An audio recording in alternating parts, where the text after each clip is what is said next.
Hi, it's Alex from Naya.io and susēpatrolā.org. I just finished the first year of building susēpatrolā, my dream storytelling company, my little Disney, and I want to review the year with you. If you're not on my list, on my email list is Sunday Truth, where I'm sending every Sunday the truth about building this storytelling company, story production company, then you can do that now if you go to susēpatrolā.org. It's also in the description. You can find it there, or you can just watch the video and see how I'm reviewing the first year of building my dream storytelling company. This is a little bit different from my annual review. It's the second time that I've written an annual review, basically life and business and all the things that happen in between.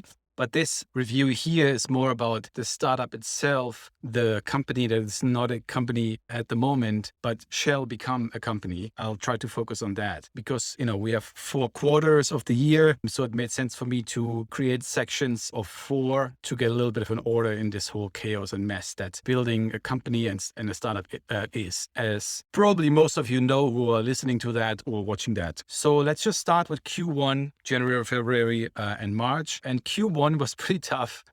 Barely made money. I calculated 279 euros a month, and I had average monthly cost of 950 euros at that time. So I was burning around 671 euros a month. It was pretty much a survival game. I was also pretty much all over the place, especially in the beginning of the year in January. My mind was distracted. There was this dancing class in January, a virtual one. Then there was a language exchange, German, Arabic. I was feeling tired and sleepy, lacking discipline. I was not eating well. So all of these things all together, they create a cocktail that is not very healthy. On top of that, I spent 18 days in January and February to tidy up my apartment and especially my room because it was overdue. It was really necessary. And also because I was lacking work, I didn't have the amount of work to do. I'm a freelancer. Sometimes there are periods when there's not a lot of work and I do copywriting and also do voice acting. Again, at that time of the year, there was not so much of that. The cleanup was good. And it was also good because I was physically exhausted and that put my mind at ease and I could sleep better, which was great. I also wrote the Sunday Truth emails that I just mentioned, which was a great exercise. I've now been doing that the whole 52 weeks. And this video is like the cherry on the cake in terms of finishing the year, or in this case, the 50-second email of this little series that I'm doing. And I'll continue in 2022, until I stop. So I was mostly focusing on numbers in the beginning of the email, just because I didn't know what to write in these emails, what's interesting for people.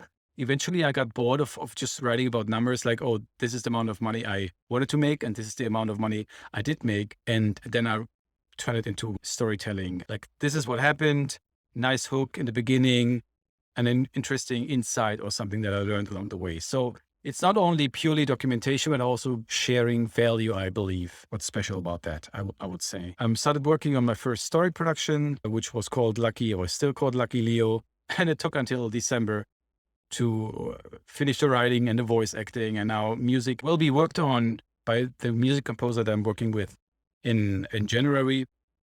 So it's going to be done at the end of January, beginning of February, something like that. So you could say that this already is taking more than a year, or pretty much a year, which is a little surprise because it's just a small production, but things happened. I can say that in the first quarter, building the company was not very much in the center of my attention. It simply didn't have the energy or time to do just anything else beyond client work. And then again, tidying up my room and all that. And there were bureaucratic obstacles, business development work, and all that. I can say that how the year started in January was the opposite of how the end of the quarter of Q1 ended, because at the end of Q1, I was in work. There was always work, but just a low amount. But there was more, and I signed a contract with an agency, which was great. And then I was overworked. So it was like the feast and famine cycle that happened. And maybe you can relate to that. I for sure can, as I've just experienced that in 2021. It was a little bit about communication. They felt really strong when people don't really know how to communicate through email. Things like an empty subject line, or putting several subjects into one email because of laziness. It all comes down to laziness, which I'm not a big fan of, although I can be lazy as well as everyone else, I guess. I concluded that in terms of communication in general or life values is that I really want connections where the quality is at the forefront and where the value that is shared with the connections, with those connections you have, or even in public, that this is also center, that this is really what matters. That was one of the conclusions that I had after I had a conversation with supposed to be best friend. We've known each other for 25 years or so, pretty long time. And there was a little bit something at stake, which I don't want to get into here because it's not so much the context here, but I definitely want to mention it because communication and values and the quality of your connections are just very important, I believe. Yeah. So there was Q1, Q2, quarter two, April, May, June. I talked about the financial situation in Q1 that was miserable, precarious. I think that's the word. So while I was at 79 euros a month on average, I was now above 1,000 euros a month, monthly average, which was great. I could pay all my bills. There was no longer a minus, but I was working my ass off. It was like 6 weeks nonstop working like every day because of my own standard that I set to myself, because I really wanted to do a good job in this agency and being new there, and that being a US-based agency, my first US-based client, which was a big thing for me. And now I can confidently say that I pushed through, which is great. And also quality, because I produce quality. I'm still working with them and they're happy to be working with me. I'm happy to be working with them. So it's a win-win situation, which is great. And now I also reached like a better hourly rate because before, in the beginning, it was the same kind of work, but I got just faster. And so my hourly rate got better. And then I started production. As I said, there wasn't much happening in Q1, Q2, but at least I had an idea inspired by the film Her 2013 with Joaquin Phoenix, and that I wrote a draft of a story called Him, H-I-M. Then I actually wrote a story, which was the first one that was written as an explicit ad where people are being helped with their sex life. So it's not to be taken too seriously, I would say, but it was still fun to do. And it was made already. I only produced one story. I intended to produce 12 stories in the whole year. So that was a little late, but wait for it. Q3, quarter three, July, August, September is when I produced 3 stories. In this case, it was 3 2-minute film edits, which was great.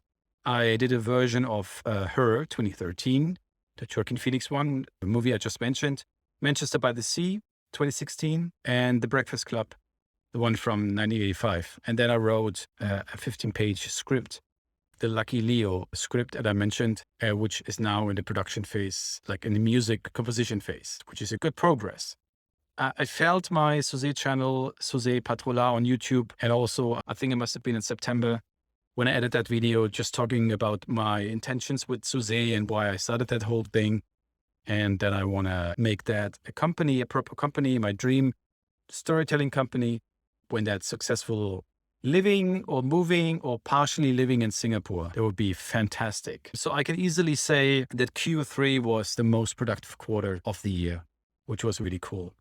Q4 was a good finishing quarter, I would say. There was voice acting for Lucky Leo, the story I had mentioned now 3 times. And that was good. It was a great exercise. I got my first paid gig on Voice 123, like a voice acting gig. It was just like $100 minus the fees, but it was still good. Like, money is being appreciation for the starving artist, so to say. Then there was a turning point in mid-October. Although I was in the phase of producing this Lucky Leo story together with a music composer, I was reminded by my mom, hey, what about the wedding video I promised to produce and edit and publish, and not publish, but at least finalize so I can show it to those people in the circle non-publicly. That was a good reminder, because then the next 109 hours in a time frame of 2 months, from October 11th to December 9th, I actually put the finishing touches, which sounds like, oh, it's just like a little bit of that. No, it was quite a remarkable type of work. There was still editing and then also subtitles and captions, all this stuff. So that was a big chunk, again, 109 hours.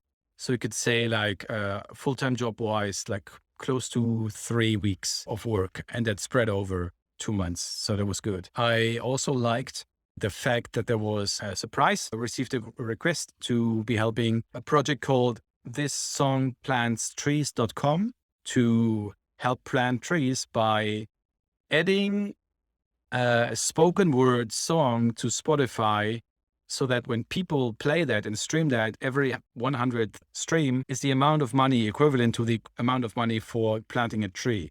So, and now that this whole project is taken off, it's not initiated by me. I was just asked for the German script or translation and voiceover.